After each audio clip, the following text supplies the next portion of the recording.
Jou daaglikse CLF inspirasie. Gee vir God iets terug.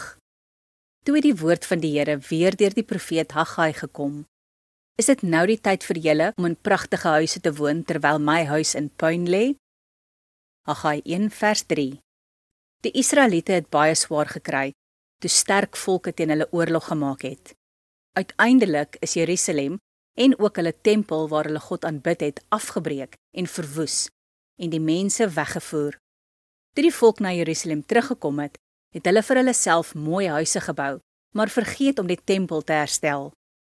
Toe het God met die profeet Haggai gepraat en gesê dat die tempel weer reggemaak moet word. God wou weer hê dat hulle moet bymekaar kom om hom te aanbid. Ons kerkgeboue is nie tempels nie, maar God verwag tog dat ons hierdie geboue waar die volk van God bymekaar kom om te aanbid, sal versorg en oppas. Om geboue te onderhou kos geld. Daardie geld kan maar net van God se kinders afkom. Dis my en jou plig om gereeld ons dankoffers te gee, sodat ons God kan loof en prys in 'n goed versorgde gebou. God gee vir ons so baie en ons kan ook vir hom op hierdie manier dankie sê. Kom ons bid saam. Here, help my om gereeld my deel vir u kerk te gee.